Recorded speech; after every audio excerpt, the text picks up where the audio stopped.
Listo! Hi at kaway-kaway para sa iyo, yes friend, na napaka-funny. As in, funny. Funny, walain. Dahil wag na wag. Di ba sinabi kong wag na wag kang naniniwala basta-basta sa mga sinasabi niya, sa mga pangako niya, sa promises niya. Na kapag sinabi ng isang taong hinding-hindi ka raw niya iiwan, red flag yan. Red flag yan. Diba? Pag sinabi niyang hindi ka niya iiwan, wag kang naniniwala basta-basta. Ako na nagsasabi sa'yo. Kasi tingnan mo naman.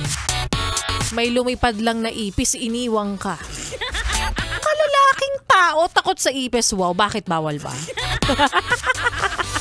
O, diba?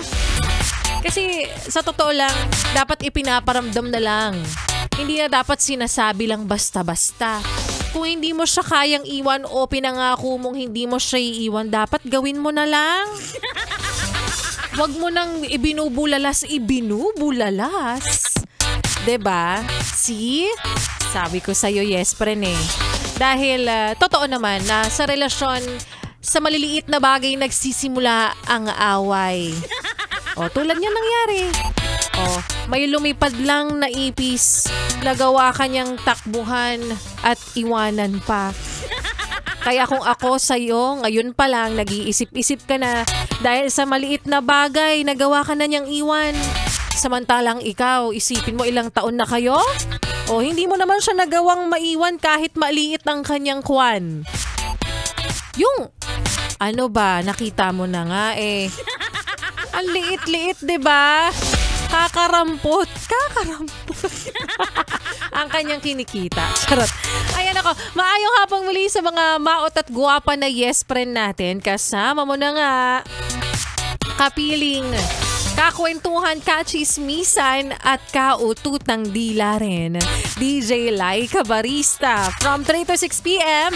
dito sa iyong paboritong istasyon na kabonding ang 101.1. Yes! FM. Ang dami na nagsasend ng messages sa akin sa mga gustong magpabate, may pa-shoutout dyan, may gustong paringgan sa himpapawid. Sa madaling salita, itong mga nagme-message na to ay mga manggagamit. Charot, manggagamit eh, no? Ayan. O sige na nga, isa-isahin muna natin sila, pero sa mga hindi ko mababate, syempre mamaya babawi tayo. Tulad na lang ni Michael Buela Malyari. Good day po. Sobrang saksi ang gandang Madam Laika Barista. Taray naman. Sabi ko saksi, sexy kasi daw. Nasaan ba yung salamin ko? Pa-shoutout naman po kami ng kasama ko na pabalik sa may kawayan galing Cavite. Si Kuya Narciso Bago at iba pang driver ng Petbo. Donnie Rick at Julius Estoya na mahal ka. Ingat and God bless. Thank you so much for listening. Ayan, si Wilson Diaz Galang. Shout out sa Road Night Elite Grab. Happy birthday kay Kuya Onel and kay Kuya Francis. At ilan pa sa mga yes friend natin nakikinig ngayon, mag-message lang sa aking Facebook fan page, Laika Barista, at mamaya iisa-isahin natin yung mga pabati na yan sa aking pagbabalik. Kaya naman wag mo nang ilipat ang iyong stasyon. Wag mo na ring ipihit pa ang iyong talapihitan sa kalaban. Kahit na sa sister station pa namin yan. Dahil magbabalik po si Laika Barista at sa aking pagbabalik.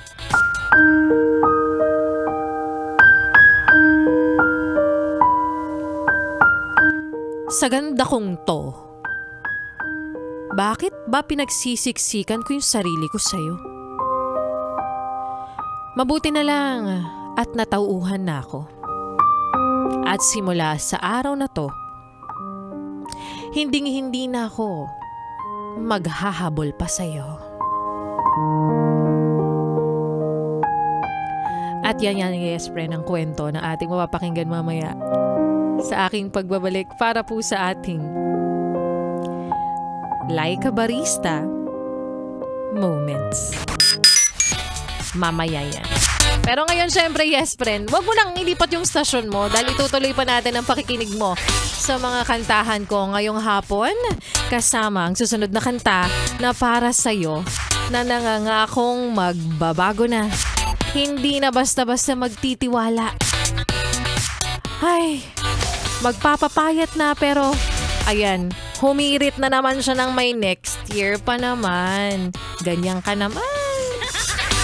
Kaya naman here's Palagi by TJ Monterde and KZ Tandingan. Dito pa rin sa iyong paboritong istasyon na kabanding, ang 101.1 Yes FM.